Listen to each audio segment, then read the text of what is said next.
Hello dear students, ये organic के important reaction and conversion में फिर से आपका स्वागत है। और आज हम डिस्कस करेंगे एक और बहुत ही इंपॉर्टेंट रिएक्शन जिसका नाम है Kolbe electrolysis.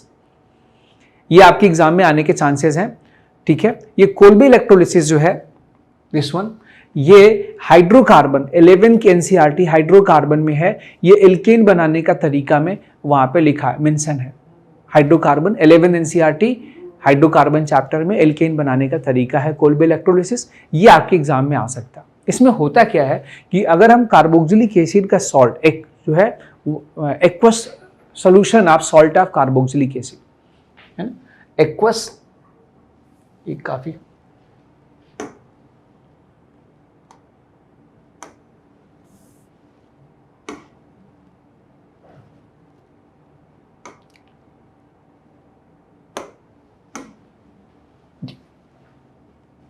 Aqueous solution of sodium या potassium salt of carboxylic acid, ठीक है। आप पोटेशियम या सोडियम का सॉल्ट ले लीजिए, पानी में मिला दीजिए और उसके मोहल्ले में बिजली को भेज दीजिए, ठीक है। और अगर उसके मोहल्ले में बिजली जाती है, जिसे हम इलेक्ट्रोलिसिस कहा जाता है, कहते हैं इलेक्ट्रोलिसिस कर दीजिए, ये हम इलेक्ट्रोलाइटिक सेल में करते हैं। तो उसमें होता क्या है कि इलेक्ट्रोलिसिस जब करेंगे तो इलेक्ट्रोलाइटिक सेल में मिलेंगे, हमें जो मिलेगा एक तो मिलता है एल्केन हाइड्रोकार्बन, ठीक है, हाइड्रोकार्बन मिलता है। ये एल्केन भी हो सकता है, एल्कीन भी हो सकता है, और डिपेंड करता है आगे कौन सा हाइड्रोकार्बन मिलेगा। प्लस यहीं से CO2 गैस भी निकलेगा, प्लस और मिलेगा NaOH बनता है। अगर K लिया तो KOH बनेगा, और अगर पोटेशियम का सॉल्ट है तो KOH बनेगा, और अगर सोडियम का सॉल्ट है तो NaOH प्लस हाइड्रोजन गैस बाहर निकलेगा। जी, ये हाइड्रोकार्बन और जो CO2 गैस है ये हमें प्राप्त होते हैं एट एनोड।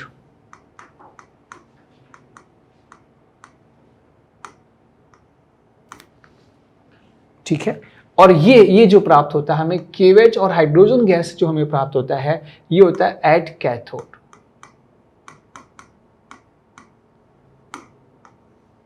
तो आपके एग्जाम में पूछा जाता है कि एनोड पर क्या प्राप्त होता है, कैथोड पर क्या प्राप्त होता है, और कैसे एनोड और कैथोड में हम हमेशा के लिए अपने दिमाग में बैठा लें। तो इसके लिए इसके मैकेनिज्म दो तरीके से लिखे जाते हैं। एक तो जो बुक्स में लिखा गया है उस प्रकार से, एक तो जो फीलिंग होती है कि रियली हम उस मोहल्ले में चलते हैं जहाँ पर ये रिएक्शन हुआ है और वहाँ पर चल के रियल में फील करते हैं जिस मोहल्ले में बिजली की वजह से रिएक्शन हुआ है। तो चलिए हम इस रिएक्शन को यहाँ से उठा लेते हैं, नेक्स्ट पेज पर चलते हैं और नेक्स्ट पेज पर हम इनका मैकेनिज्म देखते हैं उसके मोहल्ले में चल के, जहां पर ये फिर हम इसका शॉर्ट ट्रिक भी यूज करेंगे। इसको करते हैं कॉपी यहां से।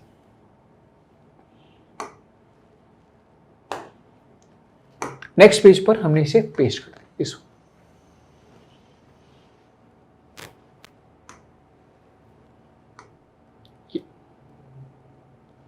अब अगर आपको इनका मैकेनिज्म देखना है तो चलिए, इलेक्ट्रोलाइटिक सेल जहां पर हम इस रिएक्शन को कराते हैं, आप सब जानते हैं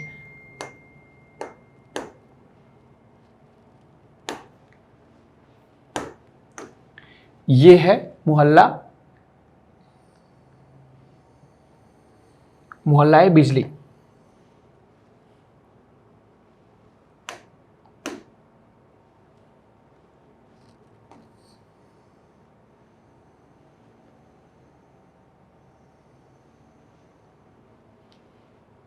जी, थोड़ा ज्यादा बड़ा मोहल्ला हो गया, थोड़ा छोटा कर दे। चलो लाओ,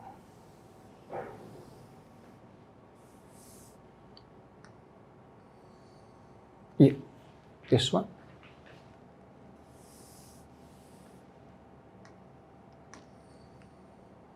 जी, आप सब जानते हैं इलेक्ट्रोलाइटिक सेल में जहां पे आप इस रिएक्शन को करेंगे वहां पर दो इलेक्ट्रोड होते हैं, एक लेफ्ट में इलेक्ट्रोड, एक राइट में इलेक्ट्रोड होता है, एक इलेक्ट्रोड कैथोड होता है और एक इलेक्ट्रोड एनोड होता है। तो चलो, इसमें ये इलेक्ट्रोड प्रेजेंट है,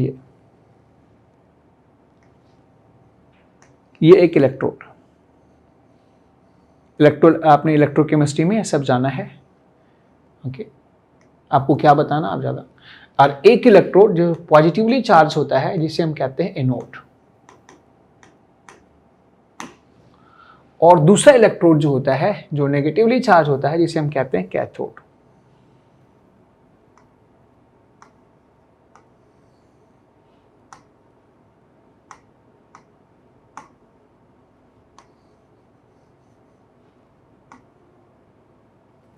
कैथोड, जगह नहीं, थोड़ी सी जगह चाहिए हमें।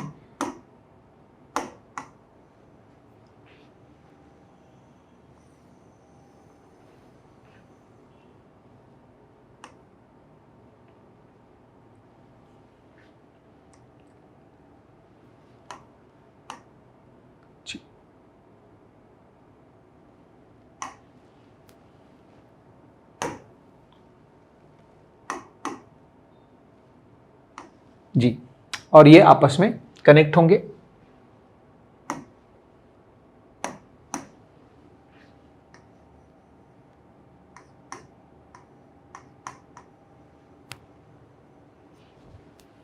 ना, स्विच वगैरह होगा जहां से बिजली आप इसे पास करेंगे। ये इलेक्ट्रोलाइटिक सेल है। ये पूरा सॉल्यूशन वाटर से भरा हुआ, और इसमें आपने डाल दिया ये पोटेशियम या sodium salt of carboxylic acid. अब जैसे ये इसके अंदर गया, देखिए ये पोटेशियम या सोडियम सॉल्ट जैसे इसके अंदर जाएगा, इसके यहाँ पर जो एसीटेट होता है कार्बोक्सिलेट आयन, उसके ऑक्सीजन पे माइनस चार्ज होता है और पोटेशियम पे पॉजिटिव चार्ज होता है। इसमें होगा क्या कि ये जो नेगेटिवली चार्ज कार्बोक्सिलेट आयन है ये अट्रैक्ट होगा ये पॉजिटिवली चार्ज इस रॉड से, और ये अट्रैक्ट होकर इधर मूव कर जाएगा। ये ऑक्सीजन, इसकी हालत कुछ ऐसी है, मैं यहाँ पे लिख देता हूँ O, यहाँ पर 2 लोन पेयर इसके पहले से थे, और माइनस चार्ज के अंदर भी 2 इलेक्ट्रॉन्स होंगे, एक इसने चुराया है और एक इसका खुद का है।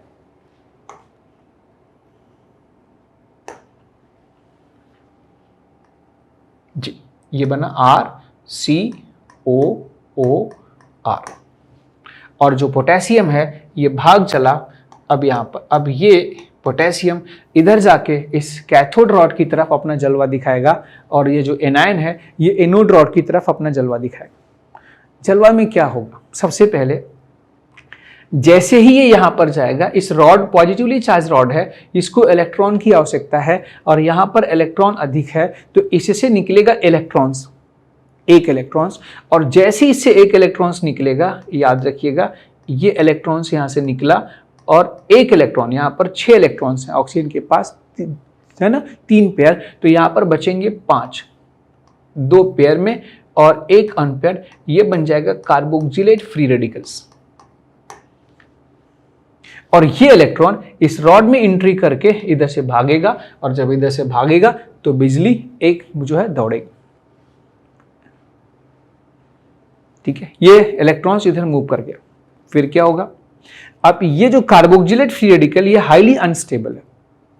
क्यों? क्योंकि इसमें जो CO2 है, ये कार्बन और ये ऑक्सीजन ये ग्रुप बना लेते हैं। इनको पता है कि अगर ये R हमारा साथ छोड़ दे, अगर R हमारा साथ छोड़ दे, R और कार्बन के बीच में जो एक साझे एक कंपनी बनी है 2 इलेक्ट्रॉन्स की, अगर ये टूट जाए और कार्बन को अपना इलेक्ट्रॉन मिल जाए, R को अपना मिल जाए, तो कार्बन अपना इलेक्ट्रॉन और ऑक्सीजन का इलेक्ट्रॉन यूज करके बना लेगा CO2 गैस, और CO2 gas highly stable gas, बहुत ही, इसे आप हीट करके तोड़ नहीं सकते। इसे तोड़ने का, खत्म करने का एक ही रास्ता होता है, प्लांट्स, पेड़ और पौधे इन्हें खाते हैं, निगलते हैं और अपना भोजन बनाते हैं और ऑक्सीजन हमें देते हैं, ये CO2। अब इसमें ये कार्बोक्सिलेट आयन के कार्बन और ऑक्सीजन ये आपस में ग्रुप बना चुके हैं। यार अगर हम कार्बन को अपने से हटा दें, कार्बन और R के बीच का बॉन्ड तोड़ दें, तो हमारी लाइफ बिल्कुल सेट हो जाएगी। भले ही R बर्बाद हो जाए तो ये यहाँ सेल्फिश बन जाते हैं, और सेल्फिश बनते ही यहाँ से हो जाती होमोलिसिस। ओके, ये हो जाता है यहाँ पर होमोलिसिस। दुनिया यहाँ भी बहुत जालिम है ना, इनके बीच हो जाता है ये होमोलिसिस। और जैसे होमोलिसिस होगी, एक इलेक्ट्रॉन कार्बन के साथ, एक इलेक्ट्रॉन R के साथ, और यहां पर निकलेगा इसी रॉड के पास से CO2 गैस। और बन जाएगा बेचारा तड़पता हुआ R डॉट। CO2 तो उड़ चला, तड़प रहा है R, फ्री रेडिकल्स R बना। माहौल अभी थोड़ा गड़बड़ है क्योंकि इसका साथ छोड़ के CO2 भाग चुका है अपनी स्टेबिलिटी को पाने के लिए। ये तड़पता रहेगा, रोता रहेगा, परेशान रहेगा, तब तक ऐसा नहीं कि इसमें ये रिएक्शन रुका रहेगा, रिएक्शन आगे बढ़ती रहेगी। ये पहला मॉलिक्यूल आएगा तो पहला CO2 निकलेगा और ये पहला R डॉट बनेगा, फिर तब तक दूसरा मॉलिक्यूल भी उसी रास्ते पर चला हुआ आ रहा है। ये दूसरा मॉलिक्यूल आएगा, सेकेंड मॉलिक्यूल सेकेंड इलेक्ट्रॉन्स निकालेगा, 2 इलेक्ट्रॉन्स निकल जाएंगे, वो 2 इलेक्ट्रॉन इसके अंदर जाएंगे, ये दूसरा मॉलिक्यूल दूसरा एनायन बनेगा, 2 CO2 बनेंगे और 2 R डॉट बन जाएंगे। तो ये CO2 स्टेबल हो गए। ये R डॉट को अब समझ में आया, यार हम दोनों को स्टेबल होने का एक ही रास्ता है, अगर हम आपस में बॉन्ड बना लें तो ये बन जाएगा RR, ये बन जाएगा हाइड्रोकार्बन, अगर ये RR एल्केन, और ये इसी रॉड के आसपास बनेगा क्योंकि ये इसी रॉड के आसपास है, यहां पर बन जाएगा एल्केन। तो देखो इस रॉड पर, इस एनोड रॉड पर क्या बना, एक CO2 और एक बना एल्केन। तो एनोड रॉड पर CO2 और एल्केन बन गया।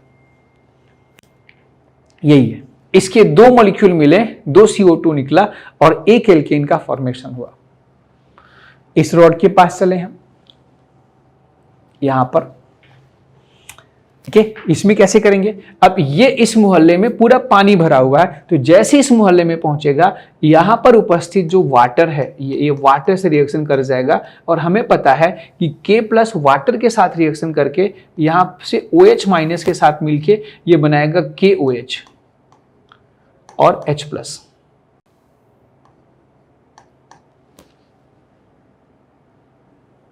समझ में आ गया। तब तक क्या होगा, इधर से इलेक्ट्रॉन जो इधर एंट्री किया था इधर से दौड़ता हुआ इधर आएगा और ये इलेक्ट्रॉन यहां पर निकलेगा, और जैसे इलेक्ट्रॉन निकलेगा ये हाइड्रोजन के साथ मिलकर हाइड्रोजन को न्यूट्रलाइज कर देगा और हाइड्रोजन नेसेंट हाइड्रोजन में कन्वर्ट कर देगा। ये पहला केस।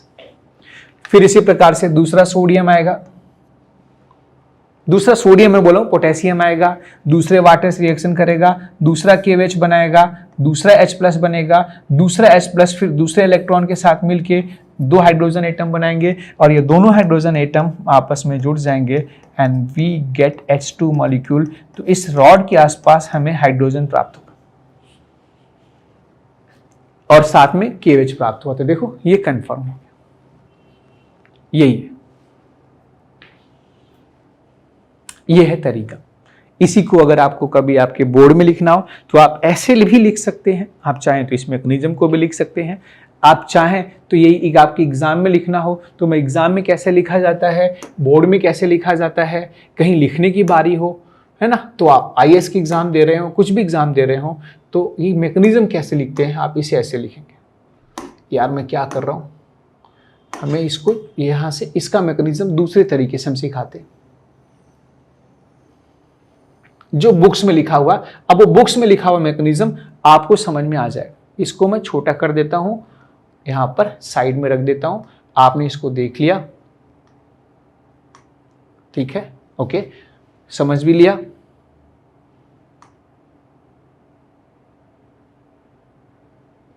ये कैथोड को यहां से उठा के यहां कर देता हूं,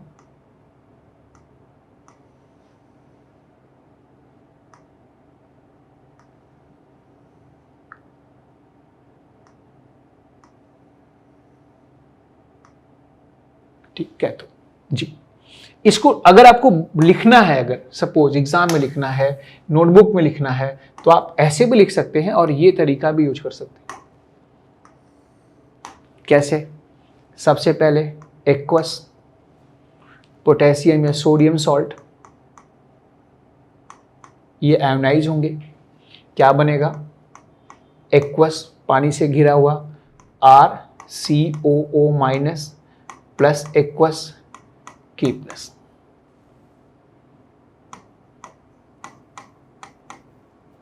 ठीक है, अब इस पर नेगेटिव चार्ज है तो ये किधर मूव करेगा, इट मूव टूवर्ड्स एनोड, और इस पे पॉजिटिव चार्ज है तो ये मूव टूवर्ड्स कैथोड। अब हम चलते हैं एट एनोड,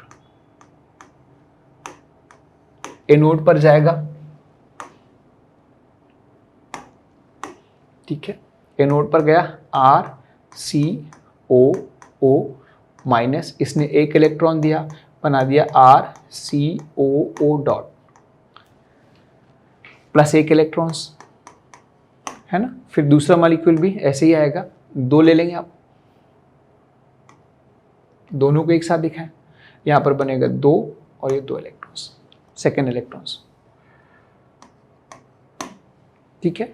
फिर ये टूट जाएंगे, RCOO फ्री रेडिकल टूट जाएगा 2 R फ्री रेडिकल में और बना देंगे CO2 गैस, 2 CO2 गैस। फिर क्या होगा देख लो, ये दोनों R आपस में मिल जाएंगे और ये बना देंगे RR। तो अब आप यहाँ समरी लिख सकते हैं, समरी में ये 2 इलेक्ट्रॉन यहाँ से निकले हैं, ठीक है। ध्यान से देखिए, ये कार्बोक्सिलेट फ्री रेडिकल बना, ये तुरंत टूट गया, ये 2 R बने, ये तुरंत यूज हो गए, बचा क्या, 2 कार्बोक्सिलेट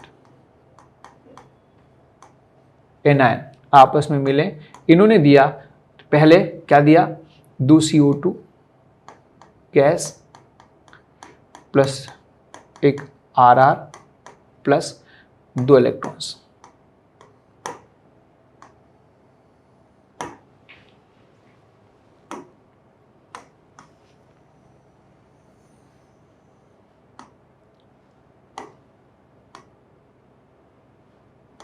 जगह चाहिए, बोर्ड बड़ा होना चाहिए, लेकिन बोर्ड बड़ा नहीं आ रहा। ओके नेक्स्ट, अब हम बात करें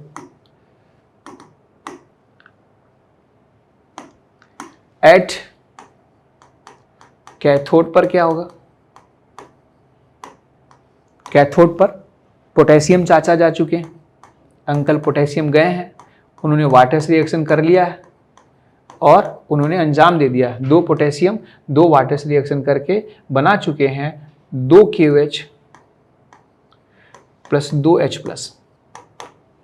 फिर यहां से ये जो 2 इलेक्ट्रॉन्स आएंगे, ये 2 H प्लस, ये 2 electron which are coming from anode, ये मिलके बना देंगे 2 हाइड्रोजन एटम, और 2 हाइड्रोजन की एटम है ना, नेसेंट एटम मिलके बना देंगे हाइड्रोजन गैस। अब इस पे हुआ क्या, चेक करें,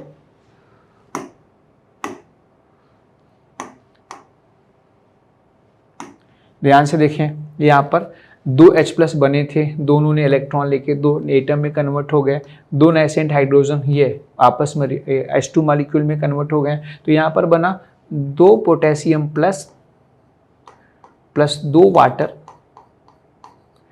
प्लस 2 इलेक्ट्रॉन्स, कहाँ से, एनोड से आए, मामा के घर से, है ना। ये किस में कन्वर्ट हो गए, they converted to 2 KOH plus 1 hydrogen molecules, that's all. ये तो लिखने वाला मैकेनिज्म है, ये फील करने वाला मैकेनिज्म। अब मैं आपको बताता हूं इसका छोटा मैकेनिज्म क्या है।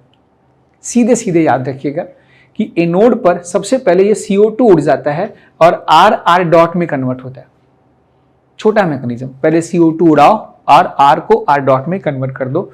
ओके, छोटा मैकेनिज्म, CM छोटा मैकेनिज्म क्या करना है, किसी भी क्वेश्चन को सॉल्व करने के लिए छोटे मैकेनिज्म का हम प्रयोग करेंगे। इसमें याद रखिएगा, सबसे पहले कार्बोक्सिलेट आयन जो होगा, जो भी कार्बोक्सिलेट आयन होगा, आप इससे उड़ाएंगे CO2 गैस, बनाएंगे R डॉट, फिर दूसरा CO2 और ये दोनों R को मिला देंगे, बना देंगे RR। रिएक्शन इंटरमीडिएट क्या है, फ्री रेडिकल। ये छोटा मैकेनिज्म जैसे आपको यहाँ पर करना है। अब अगर आपको करना क्या है, छोटा मैकेनिज्म, हमेशा आप इस CO2 को उड़ा दो, उड़ा दिया, बना दिया आपने 2 R, ये R dot minus CO2 gas, फिर दूसरा R आएगा, वो 2 R मिलके बना देंगे RR। हर केस में ऐसे ही आपको काम करना, CO2 उड़ा दो। इतना याद रखो कि ये एनोड पर बनेगा और ये कैथोड पर। अच्छा याद रखना, अगर इस R की जगह पर हाइड्रोजन हो, मतलब फॉर्मिक एसिड का सॉल्ट हो, तो एनोड पर भी हाइड्रोजन गैस प्राप्त होगा। अगर यहाँ पर हाइड्रोजन लिख दोगे R के स्थान पे, तो यहाँ H डॉट बनेगा। तो हाइड्रोजन गैस एनोड पर भी होगा और कैथोड पर भी प्राप्त हो सकता है। तो आपसे पूछ सकता है किस एसिड के सॉल्ट में हाइड्रोजन गैस दोनों पर प्राप्त होगा, तो यहाँ पर फॉर्मिक एसिड H लगा दो। क्वेश्चन कैसे एग्जाम में आएगा, सिंपल। एक तो क्वेश्चन ऐसे आएगा जैसे CH3COOH, CH3COONA, चलो सोडियम सॉल्ट हमने ले लिया, इसकी हमने इलेक्ट्रोलिसिस किया। तो क्या करेंगे, CH3 से जुड़ा हुआ जो CO2 है उड़ जाएगा, ये बन जाएगा CH3 डॉट, फिर दो CH3 के डॉट आपस में मिलके बना देंगे CH3।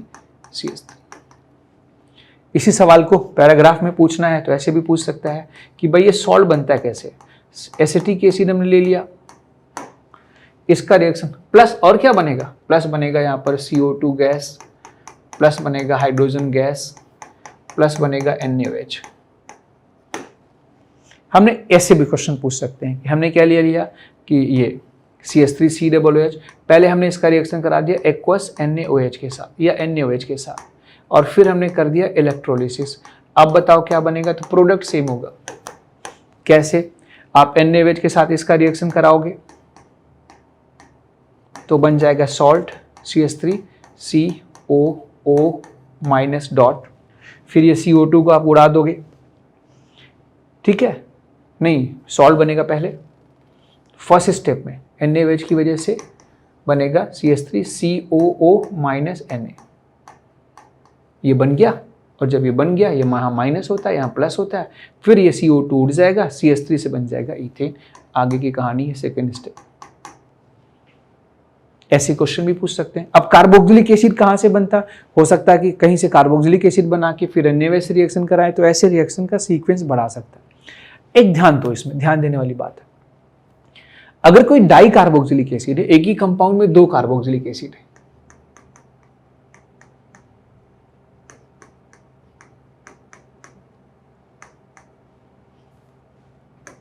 चलो इसे कहेंगे पोटेशियम सक्सिनेट या सक्सिनिक एसिड का पोटेशियम सॉल्ट, पोटेशियम सक्सिनेट, ये ऐसे भी लिख सकते हैं।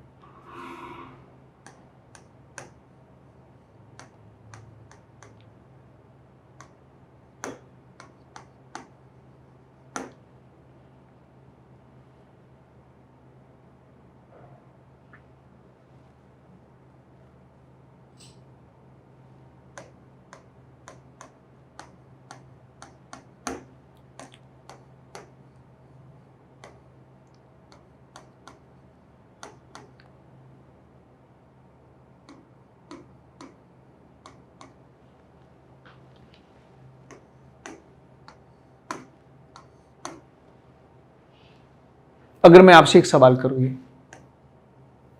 तीसरा होगा शायद, ये चौथा, ये पांचवा,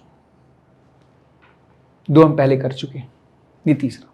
क्या करोगे, आपने अभी क्या सीखा है, जो छोटा मैकेनिज्म है वही यूज करो। छोटा मैकेनिज्म क्या कहता है, छोटा मैकेनिज्म ये कहता है कि भाई अब यहाँ पर इलेक्ट्रोलिसिस करोगे तो किसी कंपाउंड में ढेर सारे CO2 हैं तो सारे उड़ जाएंगे, इससे ये CO2 भी उड़ जाएगा और ये CO2 भी उड़ जाएगा, और जब दोनों CO2 उड़ जाएंगे तो जिस कार्बन पर ये जुड़े हैं उसी कार्बन पे दो डॉट बन जाएंगे। या यहां भी लिख सकते हैं, यहां भी लिख सकते हैं आप।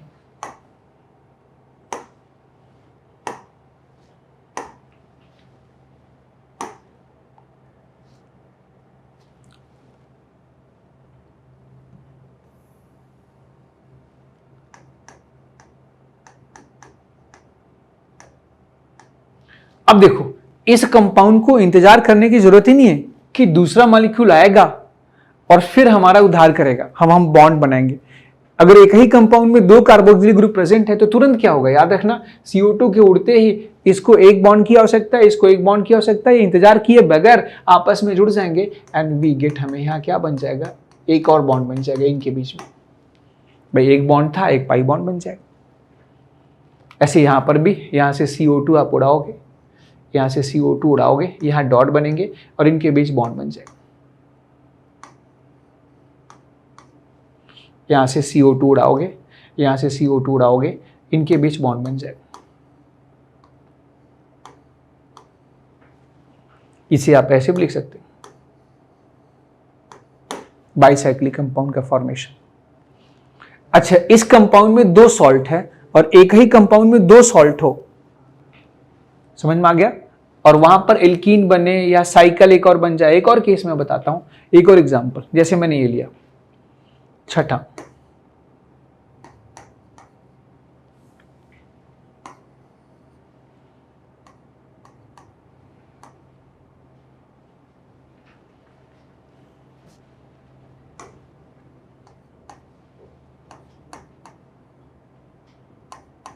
ये ले लिया, इसकी हमने इलेक्ट्रोलिसिस कर दिया, तो होगा क्या बताओ, सीधी सीधी बात, ये CO2 यहां से उड़ेंगे, ये CO2 यहां से उड़ेंगे, यहां बनेगा डॉट, ये डॉट। तो ये इंतजार नहीं करेगा कि हम इंतजार करें और दूसरा कंपाउंड हमारे जुड़े, तो ये कार्बन और ये कार्बन 1 2 3 4 5 ये कार्बन है ना, और ये कार्बन जुड़ जाएंगे। मान लो ये 1 कार्बन मानते हैं इसको, IUPAC मेथड नहीं, जो जुड़ने वाले हैं, ये 1 है, ये 2 है, ये 3 है, ये 4 है, ये 5 है, तो एक 5 मेंबर की रिंग बन जाएगी।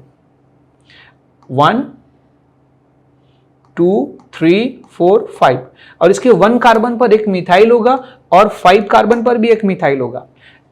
ऐसे कंपाउंड जिसमें 2 सॉल्ट एक ही जगह उपस्थित हो, 2 सॉल्ट एक ही कंपाउंड में उपस्थित हो, वहां पर या तो एल्कीन बनता है, अगर यहां पर पहले से एक सिंगल बॉन्ड है तो एल्कीन बनेगा, यहां पर एक और बॉन्ड है। छठे एग्जांपल में मैं लेता हूं, यहां पर ऐसे कह देता हूं,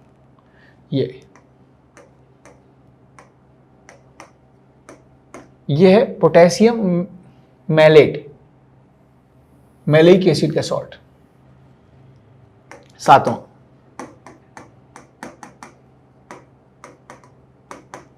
मैलिक एसिड का सॉल्ट, फ्यूमेरिक एसिड का सॉल्ट है। तो यहां पर क्या बनेगा, एक फ्री रेडिकल, यहां एक फ्री रेडिकल बनेगा, और फिर यहां एल्काइन बन जाएगा। ये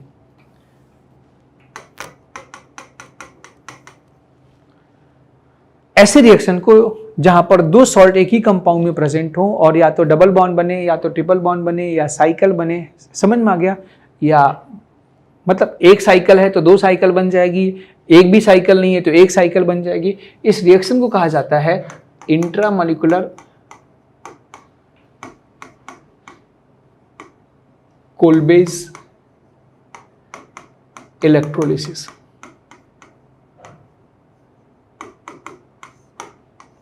इंट्रामॉलिक्यूलर कोल्बेज इलेक्ट्रोलिसिस।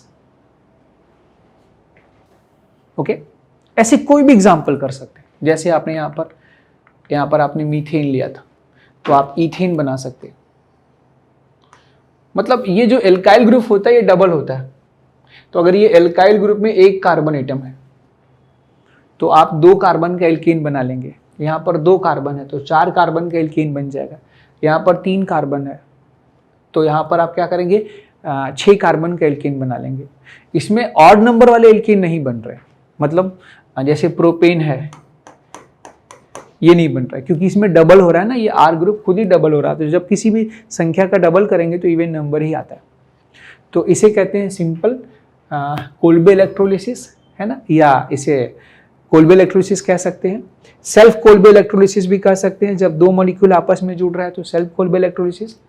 अगर एक सॉल्ट है या एक कार्बोक्सिलिक ग्रुप है तो ये कोल्बे इलेक्ट्रोलिसिस होगा। एक ही कंपाउंड में 2 एसिड या 2 सॉल्ट ग्रुप प्रेजेंट है तो उसे इंट्रामॉलिक्यूलर कोल्बे इलेक्ट्रोलिसिस कह सकते हैं। In intramolecular Kolbe electrolysis we get either alkene और एल्काइन या साइक्लिक कंपाउंड कह सकते हैं।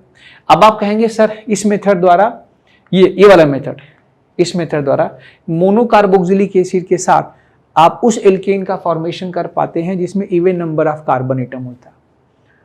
ऑड नंबर वाले एल्केन का फॉर्मेशन हम नहीं कर पाते हैं, है ना। इसमें हमेशा याद रखिए ये दोनों आर आपस में सेम है। जैसे मैं एक सवाल करूं कि which alkane can not prepare या which alkane can be prepare by Kolbe electrolysis, एक क्वेश्चन मैं कर रहा हूं आपसे।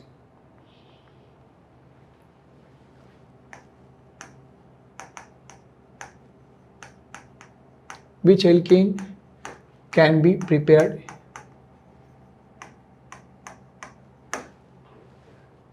Prepared by Kolbe electrolysis effectively by self Kolbe electrolysis, है ना, 2 मॉलिक्यूल, या कोल्बे इलेक्ट्रोलिसिस इफेक्टिवली लिख लो।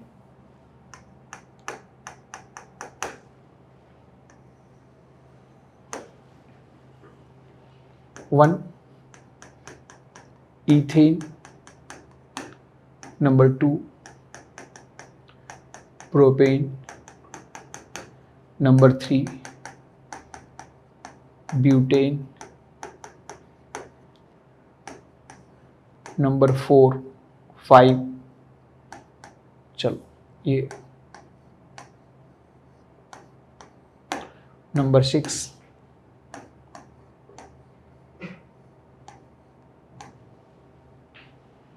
है ना, 3 भूल गया, ये 3 है, ये 4 है,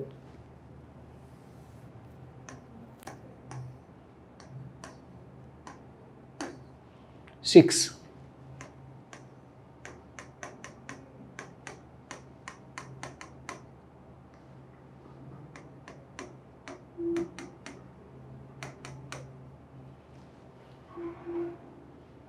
जी, किसको हम बना सकते हैं?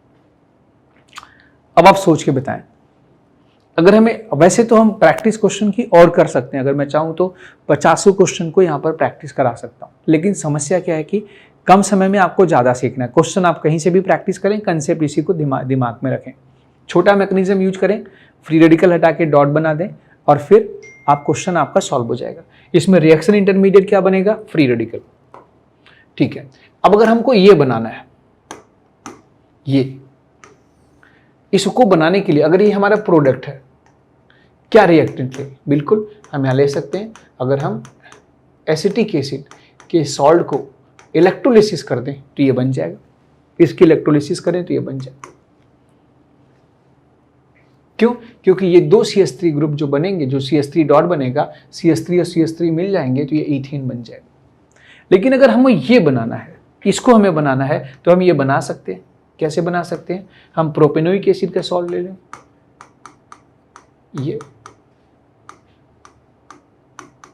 इसकी इलेक्ट्रोलिसिस करें तो ये जो ईथेन के 2 ग्रुप हैं ये आपस में जुड़ के ये ब्यूटेन बना देंगे। अगर हमें इसको बनाना है, हाँ याद रखना, इसको बनाने के लिए हमें इस पे कार्बोक्सिलिक ग्रुप लगा दें तो बना सकते हैं। लेकिन इसको बनाने के लिए हम क्या करेंगे? अगर हमने 2 लिया, यहां पर एक इथाइल लिया और एक इथाइल का सॉल्ट लिया, है ना, इस प्रकार से, तो यहां से भी फ्री रेडिकल बनेंगे और यहां से भी फ्री रेडिकल बनेंगे। ये आपस में कंबाइन करके इसका फॉर्मेशन कर सकते हैं। लेकिन यहां पर एक और समस्या हो सकती है कि 2 फ्री रेडिकल आपस में जुड़ करके ये इथेन का भी फॉर्मेशन कर सकते हैं, CH3 और इसके 2 फ्री रेडिकल आपस में जुड़ के ब्यूटेन भी बना सकते हैं। तो अगर आपने इसको बनाने का प्रयास किया तो इसके साथ आपको इथेन और ब्यूटेन भी मिलेगा। मतलब जिसमें even number of carbon atom है उसका हम फॉर्मेशन कर पाएंगे, जिसको बीच से हम डिवाइड करें। हाँ, तो मैं बोल रहा था कि अगर आपको इसको बनाना है तो इसको बनाने के लिए आप सीधा सीधा साइक्लोपेंटेन के साथ कार्बोक्सिलिक सॉल्ट लगा के बना सकते हैं, इलेक्ट्रोलिसिस करके ये बना सकते हैं। तो इट कैन बी प्रिपेयर्ड, पर इसको बनाने जाएंगे इफेक्टिवली तो इसके साथ आप जब इसको बनाने जाएंगे तो मैंने आपको बोला ना कि अगर आपने एक तो ये लिया जिससे मिथाइल फ्री रेडिकल जनरेट किया, एक आपने ये लिया जिससे इथाइल फ्री रेडिकल जनरेट किया, तो ये इथाइल और मिथाइल फ्री रेडिकल जुड़ करके ये तो बनाएंगे, साथ में 2 मिथाइल फ्री रेडिकल भी तो जुड़ सकते हैं, क्योंकि लाखों करोड़ों मॉलिक्यूल एक साथ रिएक्ट करते हैं।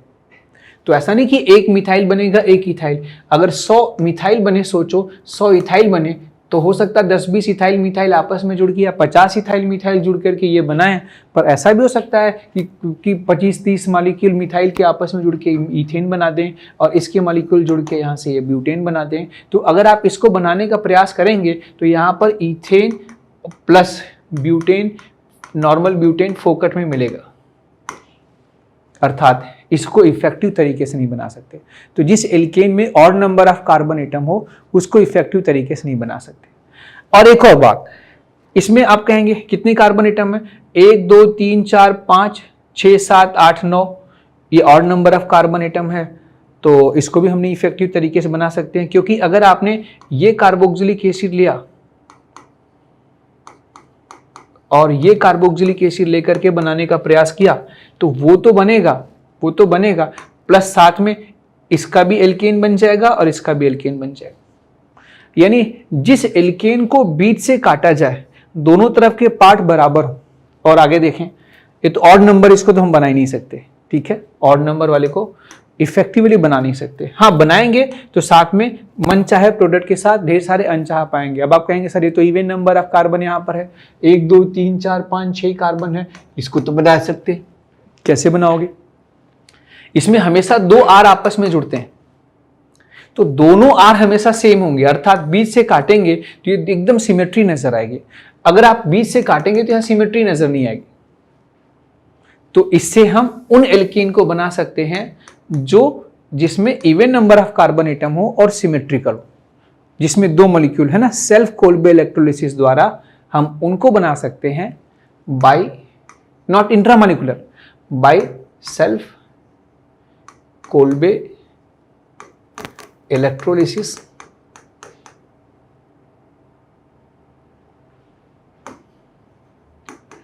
Those alkene can be prepared which are symmetrical and which have even number of carbon atom.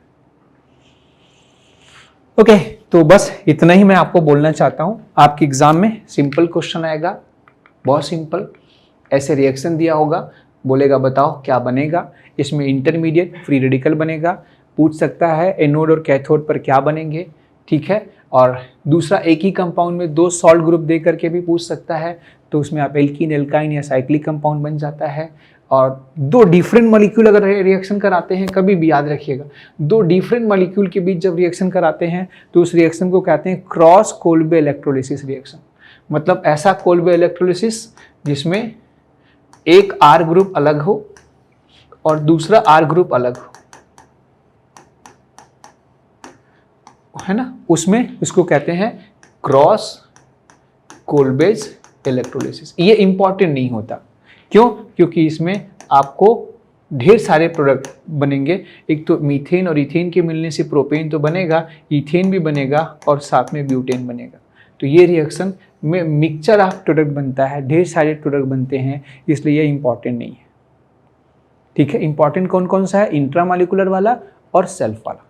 एक सवाल और पूछ सकता है, विच एल्केन कैन बी प्रिपेयर्ड, तो even number of alkene having even number of carbon atom with symmetrical, मतलब बीच से divide करने पर 2 इक्वल पार्ट बने।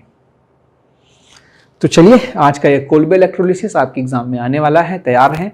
चाहे आप बोर्ड का एग्जाम दें, चाहे वो नीट का एग्जाम दें, चाहे जेईई मेंस का एग्जाम दें, चाहे जेईई एडवांस का एग्जाम दें, चाहे आईएएस का एग्जाम दें, या किसी भी स्टेट का कोई भी कंपटीशन हो, या किसी भी स्टेट का कोई भी बोर्ड हो, अगर उसमें हाइड्रोकार्बन है तो कोल्बे इलेक्ट्रोलिसिस पूछा जाता है। ओके, तो मेरी शुभकामनाएं आप सबके साथ है, और अपनी फैमिली का ध्यान दें। Take care yourself, your family. Thank you so much.